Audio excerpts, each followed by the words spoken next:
যখন আমি personal school ডেভেলপমেন্টের পার্সোনাল রিলেশনশিপ ডেভেলপমেন্ট এবং কগনিটিভ বিহেভিয়ারাল থেরাপি নিয়ে অ্যানালাইসিস করতেছিলাম এবং নোটস করতেছিলাম, তো কিছু সোশ্যাল বিষয় আমার সামনে উঠে আসছে।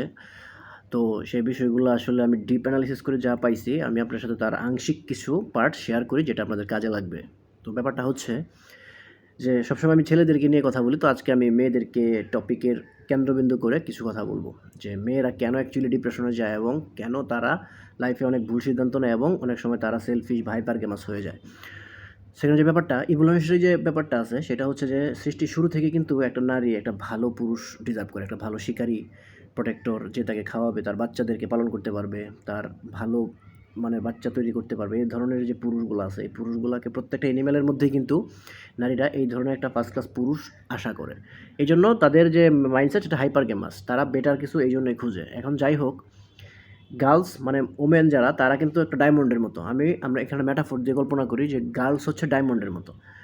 সো এবং এই ডায়মন্ডটা যখন কোনো একটা ভুলভাল ব্যক্তির হাতে পড়ে তখন সে কিন্তু প্রচণ্ড কষ্ট পায় যে আমি একটা দামি জিনিস আর আমাকে কেউ পটায় ফেলবে ইজিলি, এটা আসলে সে মানতে পারে না। এই জন্য কিন্তু নারীরা কিন্তু রেস্ট্রিক্টেড থাকে, সহজে কিন্তু পড়তে যায় না। কিন্তু তার মানে এই না যে তারা পড়তে চায় না, তারা চায়। তারা একটা ডায়মন্ড বা ডায়মন্ডও চায় যে কারো না কারো হাতে গেলেই কিন্তু তার দাম, কারো হাতে যাবে। কিন্তু ওই হাতটা অবশ্যই একটা জহুরি হইতে হবে যে ডায়মন্ডকে ধারণ করতে পারে। ওই ধরনের একটা হাই ভ্যালু ব্যক্তি লাগবে যার কাছে যখন একটা নারী যাবে তখন সে গর্ব ফিল করবে যে আমি অ্যাটলিস্ট একটা যোগ্য ব্যক্তির হাতে আছি বা একটা যোগ্য ব্যক্তির আন্ডারে আছি। ঠিক আছে? তখন কিন্তু একটা নারী কিন্তু নিজেকে নারী মনে করবে এবং সে সাকসেসফুল মনে করবে নিজেকে। কিন্তু যখন হয় কি যে ছেলেদের কথাবার্তা, অর্ডিনারি ছেলেরা কিন্তু বিভিন্নভাবে ভুলিয়ে বিলিয়ে মেয়েদেরকে পটায় ফেলে। যখন ওই ছেলেটার কাছে মেয়েটা যায় যখন দেখে ছেলেটার মধ্যে কিছু নাই, জাস্ট একটা মিথ্যা একটা মোহ ছিল এবং পটেনশিয়ালিটিহীন একটা ব্যক্তি, সে একটা নিডি পারসন যার উদ্দেশ্য ছিল ওই নারীটাকে পটায় নিজের সুখ পাওয়া, সে তখন কিন্তু খুবই কষ্ট থাকে এবং সে বিশেষ করে দেখা গেল যে সংসার লাইফে এই ধরনের হাজব্যান্ডরা যখন আসে তখন সে কিন্তু খুব কষ্ট পায় এবং এই কষ্ট পাওয়ার কারণে কিন্তু একটা সময় সে সংসার করতে চায় না, সংসার থেকে ডিভোর্স হয় বা পরকীয়ার দিকে চলে যায় বা যে কোনো কারণে সেখান থেকে বের হতে চায়। কারণ তার ভিতরে একটাই ট্রিগার কাজ করে, সেটা হচ্ছে আমি একটা ভুল মানুষের কাছে আসি, আমি এর চেয়ে ভালো ডিজার্ভ করি, কারণ আমাকে আরও ভালো ব্যক্তি ডিজার্ভ করে। আই এম এ ডায়মন্ড, আমাকে যে ডিজার্ভ করে সে আরও বেটার কেউ। বাট অ্যাকচুয়ালি সেটা সে তখন যখন ওই ছেলেটা তাকে পটায় তখন সে বুঝতে পারে না। তো আলটিমেটলি এই জন্যই বর্তমান যুগের প্রায় 90% পুরুষই কিন্তু এরকম লো হয়ে যাইতেছে, যারা আসলে হাই ভ্যালু ওমেনদেরকে ডিজার্ভও করতে পারে না। তাই তারা বিভিন্ন থার্ড পার্টি অপশনের মানে ছলচাতুরির অপশন নেয়। ওই সুযোগে তারা একটা নারীকে পটায় কিন্তু কিছুদিন পর যখন দেখে যে সে ওই নারীরকে ডিজার্ভ করে না, তখন ওই নারী কিন্তু বুঝে ফেলে এবং সেখান থেকে চলে যেতে চায়, বা থাকলেও সে অনেক কমপ্লেন করতে করতে থাকে। সো এই জন্য আমি মনে করি যে পুরুষের নিজের পটেনশিয়ালিটি বাড়াইতে হবে এবং নারীদেরকেও বুঝতে হবে যে তাকে কে ডিজার্ভ করে। নারীদেরকেও পড়তে হবে কার কাছে যে তাকে ডিজার্ভ করে। ঠিক আছে? একটা ডায়মন্ড তার হাতেই সুন্দর যে ওই ডায়মন্ডের অ্যাকচুয়াল খরিদ্দার বা বিক্রেতা। ঠিক আছে? সো এটা যারা বুঝতে পারছে তাদের জন্য ভালো, আর যারা না বুঝছে তারা সারা জীবন ধোঁকা খাবে।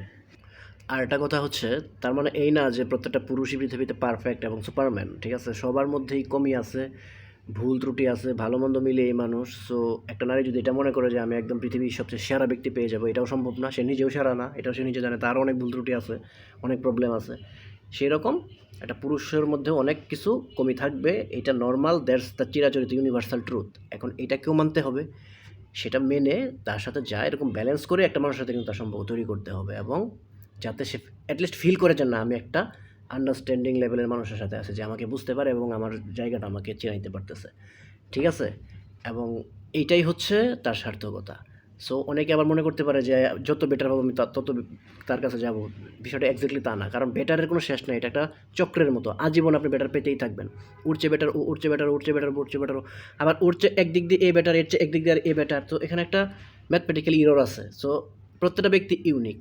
জাস্ট নারীদেরকে এইটুকু চিন্তা করতে হবে যে আমাকে অ্যাটলিস্ট কে ভালো ফিল করাচ্ছে বা কে অ্যাটলিস্ট স্বস্তি ফিল করাতে পারতেছে। আমি তার, হোক সে গরিব, হোক সে ভিখারি, টাকা পয়সা দিয়ে কখনো কিন্তু ব্যক্তিত্ব বা পার্সোনালিটি আপনি কিনতে পারবেন না। অনেক বড় লোক কোটিপতির ছেলেপেলে আছে যাদের আসলে পার্সোনালিটি নাই, যার অনেক লো। সো এখানে আপনি আসলে কী দিয়ে এটা মেজার করবেন? তো আমি আশা করি আপনাদের বুঝাইতে পারছি। সো প্রত্যেকটা নারীর উচিত হচ্ছে এইভাবে সঙ্গী চুজ করা, আর না হলে সারা জীবন কাটতে হবে।